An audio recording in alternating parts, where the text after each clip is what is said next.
Hello everyone. तो दो companies पे डिस्कशन करेंगे इस वीडियो में, विंटेज कॉफी एंड टाइमेक्स। दोनों के रिजल्ट्स Q1 के परसों आए थे, तो देखते हैं नंबर्स कैसे रहे एंड क्या अच्छा है क्या बुरा है, कैसा आगे का इनका आउटलुक लग रहा है। अभी विंटेज कॉफी से स्टार्ट करते हैं सबसे पहले। तो रेवेन्यू का नंबर इनका वाई वाई अगर हम देखें, कंसोलिडेटेड देखना है हमको, तो वाई वाई लास्ट ईयर के कंपैरिजन में ऑलमोस्ट 60% का ग्रोथ है विंटेज कॉफी के रेवेन्यू के अंदर। फिर इनका ये एक्सपेंसेस वगैरह हटा हटा के अगर आप इबिड्डा देखोगे तो लगभग 200 बेसिस पॉइंट का मार्जिन एक्सपेंशन हुआ है कंपनी का। 18% का इबिड्डा मार्जिन था लास्ट ईयर Q1 में। इनफैक्ट अगर आप Q1 भी देखो तो कंपनी के मार्जिन इंप्रूव हुए हैं। रेवेन्यू वैसे 2% गिरा है लास्ट क्वार्टर के कंपैरिजन में। Q4 मतलब Q4 से Q1 में 2% का डिक्लाइन है रेवेन्यू में, लेकिन इबिड्डा मार्जिन आपके 200 बेसिस पॉइंट इंप्रूव हो गए हैं, वाई वाई भी क्वार्टर ऑन क्वार्टर भी। शायद अभी तक का इन्होंने हाईएस्ट एवर इबिड्डा मार्जिन Q1 के अंदर रिपोर्ट करा है, 20% इबिड्डा। और इबिड्डा की ग्रोथ भी 74-75% के आसपास है। फिर पैट आप देखोगे जो इनका नेट प्रॉफिट, इसमें ग्रोथ है 46% की, यानी कि नेट प्रॉफिट का ग्रोथ जो है वो आपके इबिड्डा ग्रोथ और आपके टॉप लाइन ग्रोथ से कम है। इबिड्डा का ग्रोथ काफी अच्छा है, 74-75%। मार्जिन एक्सपेंशन भी हुआ है, 18% से इबिड्डा मार्जिन आपके 20% हो गए हैं, बट पैट का ग्रोथ आपका कम है, अराउंड 45-46% के आसपास। तो ये जो पैड ग्रोथ कम है, इसमें ऐसा कुछ मतलब ऐसा कुछ एक्सेप्शनल आइटम नहीं है। बेसिकली इनका जो टैक्स एक्सपेंस है वो बढ़ गया है। लास्ट ईयर इनका टैक्स एक्सपेंस था 8-9% के अराउंड। इस क्वार्टर में Q1 में ये 25% हो गया, 25 या 26% था। तो आपका जो टैक्स परसेंटेज है वो क्योंकि बढ़ गया, पीबीटी को उसने काफी ज्यादा इंपैक्ट किया, जिसकी वजह से पैड ग्रोथ कंपनी का 46% रहा। अदरवाइज अगर आप इनका सिर्फ पीबीटी ग्रोथ देखोगे ना, प्रॉफिट बिफोर टैक्स, तो उसमें तो शायद 80% के आसपास की ग्रोथ है। यानी कि बॉटम लाइन में भी अच्छी ग्रोथ देखने को मिली है, इबिड्डा से ज्यादा अच्छी ग्रोथ आई है, लेकिन टैक्स एक्सपेंस मेरा क्योंकि बढ़ गया वाई वाई लेवल पे, तो इसलिए नेट प्रॉफिट मुझे थोड़ा सा कम दिख रहा है। और ये इन्होंने शायद Q4 के कॉन कॉल में बोला भी था कि जो टैक्स एक्सपेंस है हमारा वो अब नॉर्मल हो गया 24-25%। तो शायद ये 2 क्वार्टर तक आपको और दिखेगा, वाई वाई लेवल पे आपको दिखेगा रेवेन्यू ग्रोथ जितना है या इबिड्डा ग्रोथ जितना है, पैड ग्रोथ उससे आपको कम दिखेगा, क्योंकि टैक्स एक्सपेंस अब कंपनी का नॉर्मल होता जा रहा है। पहले इनको 8-9% का टैक्स एक्सपेंस लगता था, अब वो बढ़ गया, वो 24-25% हो गया। तो 1-2 क्वार्टर की कहानी ये और है, उसके बाद बेस इफेक्ट चला जाएगा, फिर वाई वाई आपको जैसा रेवेन्यू है जैसा इबिड्डा है वैसा ही आपको पैट में भी देखने को मिलेगा। मैंने एक्चुअली जब फर्स्ट टाइम इनका ये पैट ग्रोथ देखा था कि पैट ग्रोथ 46% है, तो मुझे मतलब ऐसा लगा कि फर्स्ट इंप्रेशन कि शायद जो ये एक्सपेंशन वगैरह कर रहे थे, और इन्होंने बोला भी था ना कि डेट ले रहे हैं हम 400 करोड़ के आसपास का। हालांकि इन्होंने बोला था FY27 के एंड में उसका इंटरेस्ट कॉस्ट आना स्टार्ट होगा पीएनएल के अंदर, बट मुझे ऐसा लगा कि शायद रेवेन्यू ग्रोथ तो आ गई, लेकिन मार्जिन कंपनी के इंपैक्ट हुए, और साथ में वो डेट क्योंकि बढ़ गया है और क्योंकि एक्सपेंशन किया इन्होंने। मार्च के एंड में कंपनी की न्यू कैपेसिटी भी आई थी वो 4500 मेट्रिक टन की, तो ऐसा लगा कि शायद बॉटम लाइन अब कंपनी का डी ग्रो होता जाएगा या उसकी ग्रोथ धीरे धीरे कम होती जाएगी। बट अच्छी बात है, सिर्फ टैक्स का वो प्रॉब्लम था, अदरवाइज आप देखो तो पीपीटी लेवल पे भी 80% पे इन्होंने ग्रो किया है। पीपीटी अब ये देते नहीं है, पहले मतलब रिजल्ट के साथ में पीपीटी आता था तो हमको पता लगता था कि यूटिलाइजेशन लेवल कितना चल रहा है कंपनी का।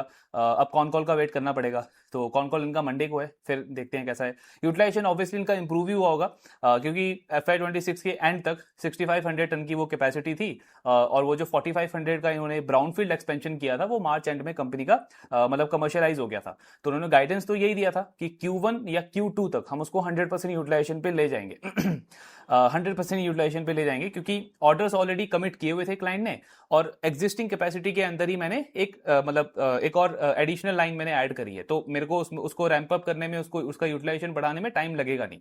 तो वही अब कॉन कॉल में देखते हैं। बाकी मेन चीज तो इनका वही है कि जो FDC के अंदर ये एक्सपैंड करें फ्रीज ड्राइड कॉफी के अंदर, वो उसका मतलब कैसा वो ट्रैक पे रहता है। पहले इनका कहना था FY27 के एंड में वो आ जाएगा, बट अब वो 1 क्वार्टर डिले हो गया है, शायद जून या जुलाई इन्होंने बोला है नेक्स्ट ईयर का, यानी Q1 ऑफ FY28 उसके अंदर वो कमर्शियलाइज होगा, और 5500 की कैपेसिटी आएगी फर्स्ट फेज में, और फिर सेकंड फेज में वापस से एक्सपेंशन होगा। तो मतलब इसका आउटलुक क्यों अच्छा लगता है, क्योंकि अगर आप FY26 के बेस से कंपेयर करो ना, तो 6500 मेट्रिक टन की इनकी कैपेसिटी थी FY26 के एंड में।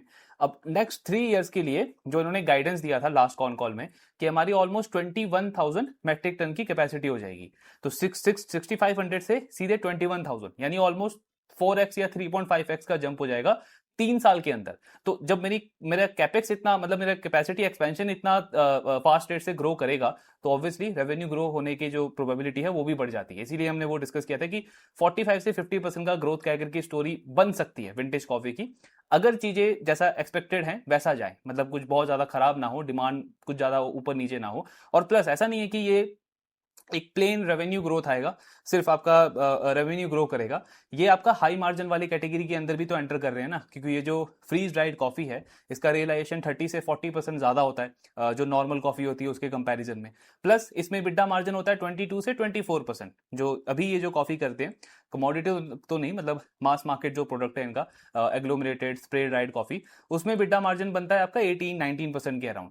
अभी जो इनका मार्जिन एक्सपेंशन हो रहा है ना करंट बिजनेस में, वो इनका हो रहा है प्रोडक्ट मिक्स चेंज होने से। जो कंज्यूमर पैक वाला बिजनेस है जो पहले सिर्फ 40-45% कॉन्ट्रीब्यूट करता था, लास्ट ईयर वो 50 गया, इस साल इनका टारगेट है उसको 60% लेके जाना है, और फिर मतलब इसके नेक्स्ट ईयर यानी FY28 तक वो 70% तक जाएगा। तो दो मार्जिन एक्सपेंशन के लीवर है बिजनेस के अंदर। एक तो आप हाई मार्जिन वाले सेगमेंट के अंदर एंटर कर रहे हो freeze dried coffee, plus existing business में भी, क्योंकि आपका जो वैल्यू एड वाला बिजनेस है कंज्यूमर पैकिंग वाला, उसका रेवेन्यू शेयर बढ़ता जा रहा है, तो वो भी आपके मार्जिन को एक्सपैंड कर रहा है, जो हमें Q1 में भी देखने को मिला। इसीलिए स्टोरी इतनी अच्छी लगती है एंड स्टार्ट अच्छा गया है Q1 का। बाकी देखते हैं मंडे को कौन कॉल होगा तो डिस्कस करेंगे।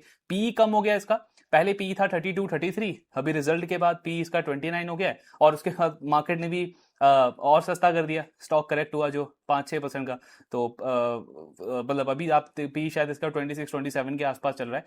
फॉरवर्ड पी आप देखो तो 20 का है। पैग रेशियो और भी अच्छा लगता है 0.4-0.5 के आसपास, मतलब इससे भी अच्छी डील हो सकती है क्योंकि ये कंजर्वेटिव एस्टिमेट लिए मैंने। बाकी कॉन कॉल के बाद में और क्लैरिटी मिलेगा कि कैसा इनका सारा ग्रोथ वगैरह है और यूटिलाइजेशन लेवल क्या रही है इनकी Q1 के अंदर। तो ये था विंटेज का। नेक्स्ट अब डिस्कस करते हैं टाइमेक्स ग्रुप को। तो इनके भी Q1 के नंबर्स मतलब परसों ही आए थे। सो इनका टॉप लाइन का ग्रोथ अगर हम देखें कंपनी का YOY लेवल पे, तो ऑलमोस्ट 30% की ग्रोथ है YOY। Q1Q अगर आप कंपेयर करोगे तो 6-7% का डिक्लाइन है कंपनी के रेवेन्यू में। अच्छा, विंटेज कॉफी का भी जो हमने रेवेन्यू डिक्लाइन देखा ना Q1Q 2% के आसपास का, तो वो उनका सीजनल है, मतलब हर एक साल आप देखोगे तो Q1 का रेवेन्यू Q4 से थोड़ा सा गिरता ही है, या तो फ्लैट रहता है या 1-2% का डिक्लाइन होता है, तो उनका नॉर्मल है। लेकिन उसके बाद भी EBITDA मार्जिन कंपनी के बढ़ गए Q1Q 18 से 20%। तो टाइमेक्स का क्या है, YOY ग्रोथ है आपकी ये 30% लगभग, और Q1Q 6-7% का रेवेन्यू डिक्लाइन है। फिर इनका आप ये कॉस्ट वगैरह सारा डिडक्ट करोगे तो कंपनी के जो EBITDA मार्जिन्स है वो 300 बेसिस पॉइंट से एक्सपैंड हुए हैं YOY लेवल पे। लगभग 13% का EBITDA था कंपनी का लास्ट ईयर Q1, इस क्वार्टर में 16% का EBITDA इन्होंने किया है। Q1Q तो इंप्रूव नहीं हुआ है क्योंकि रेवेन्यू ही ज्यादा गिर गया आपका, बट YOY 300 बेसिस पॉइंट का EBITDA मार्जिन इंप्रूवमेंट हुआ है, 16% का EBITDA आया कंपनी का। और उसी वजह से अगर आप इनका पैट देखोगे तो ऑलमोस्ट 70-71% की ग्रोथ है YOY लेवल पे। काफी स्ट्रॉन्ग ऑपरेटिंग लेवरेज मिला है, क्योंकि एक तो टॉप लाइन की ग्रोथ आ गई 30%, उस पे से EBITDA मतलब मार्जिन एक्सपेंशन हो गया 300 बेसिस पॉइंट, एंड उसके साथ में आप देखोगे जैसे ये जो फिक्स्ड कॉस्ट होते हैं, ये आपके होते हैं फिक्स्ड कॉस्ट जो होते हैं आपके, फाइनेंस कॉस्ट हो गया, ये YOY आपका कम हुआ है। ये एम्प्लॉय एक्सपेंस आप देखोगे तो बहुत ही कम इंक्रीज हुआ है ये रेवेन्यू के कंपैरिजन में। Depreciation expenses, asset light model है तो कोई खास आपका डेप्रिसिएशन होता नहीं है, तो इससे इनके पैट को और ज्यादा बूस्ट मिला है, 70-71% से कंपनी का नेट प्रॉफिट ग्रो करा है। तो नंबर्स टाइमेक्स के अच्छे हैं YOY लेवल पे। एक चीज आप इसमें बोल सकते हो कि ग्रोथ थोड़ा सा कंपनी का स्लो हुआ है। जैसे पहले के क्वार्टर्स में कंपनी 40-50% से ग्रो करती थी, किसी किसी क्वार्टर में 60-70% का भी ग्रोथ होता था टॉप लाइन में, वो इस क्वार्टर में 30% पे आया है। बट अगेन जैसे हमने पहले भी डिस्कस किया कि सिर्फ एक क्वार्टर के बेसिस पे जज नहीं कर सकते, और ये इनके साथ तो शायद Q3 में भी हुआ था, Q3 ऑफ FY26 में, जहां पे इनकी ग्रोथ 25-26% हो गई थी। वो एक पर्टिकुलर क्वार्टर था, फिर उसके बाद Q4 में वापस इन्होंने कम बैक किया। तो YOY ग्रोथ को लेकर के मतलब थोड़ा सा स्लो होना, उसको लेकर के ज्यादा कोई ऐसा कंसर्न लगता नहीं है। बट हाँ, Q1Q जो कंपनी का रेवेन्यू गिरा है 6-7%, वो नंबर ज्यादा अच्छा नहीं लग रहा। अच्छा क्यों नहीं लग रहा, क्योंकि अगर आप लास्ट 3-4 साल का इनका ट्रैक रिकॉर्ड देखोगे तो हर साल जो इनका Q1 का रेवेन्यू है ओवर Q4 18 से 20% का ऑन एन एवरेज उसमें ग्रोथ होता है। मतलब Q1Q रेवेन्यू कंपनी का Q1 में Q4 से 18-20% ग्रो करता है, लास्ट 3-4 साल का डेटा है। इस साल उल्टा हो गया, मतलब रेवेन्यू डी ग्रोथ हो गया, फ्लैट भी नहीं है, डी ग्रोथ हो गया 6-7% के आसपास। तो जो आपका सीजनैलिटी जो बताती है कि Q1 स्ट्रांग होता है, ओवर Q4। बट ये वाला जो साल है इसमें बहुत ज्यादा नंबर खराब हो गए, आपका डी ग्रोथ हो गया रेवेन्यू के अंदर। तो ये चीज जो है, अब उस पर क्लैरिटी कहाँ से मिलेगी, कॉन कॉल तो ये करते नहीं है। एक वो विंटेज है जिसको एक हफ्ता लग जाता है कॉन कॉल करने में, और ये तो मतलब कोई मैनेजमेंट कमेंट्री, वही कुछ कॉन कॉल वगैरह कुछ नहीं होता है। तो जो नंबर्स हैं उसी के बेसिस पे आपको देखना है, आपको कन्विक्शन वगैरह बिल्ड करना है। तो वो दिक्कत है इस स्टॉक के साथ में। लेकिन मतलब जो मेरा अजम्पशन है, मुझे जो चीजें लग रही हैं जिसकी वजह से आप बेनिफिट ऑफ डाउट दे सकते हो इस क्वार्टर का, कि एक तो जो मैक्रो इश्यूज थे इस Q1 के अंदर, काफी सारी चीजें थी ना, आप वॉर वगैरह देख लो, सप्लाई चेन का प्रॉब्लम देख लो, और कंज्यूमर्स के पॉइंट ऑफ व्यू से भी सोचो तो कितना ज्यादा शोर था। मतलब ऑयल के प्राइसेस को लेकर के कितना ज्यादा वहां पे वो हल्ला मच रहा था, गैस को लेकर के कितना ज्यादा वहां पे क्राइसिस था। फिर उसके साथ में गवर्नमेंट भी कुछ ना कुछ अनाउंसमेंट कर रही थी कि ट्रैवलिंग मत करो, ये मत खरीदो, तो ये सारी चीजें थी। Q1 इतना अच्छा नहीं था, तो मे भी हो सकता है उसकी वजह से थोड़ा सा इम्पैक्ट पड़ा हो। प्लस इसके साथ में अधिक मास जो था आपका इस बार Q1 के अंदर था, जैसे कल्याण ने भी बोला ना अपने प्रेस रिलीज के अंदर कि उसकी वजह से हमारा ग्रोथ और अच्छा होता, बट थोड़ा सा इंपैक्ट हो गया।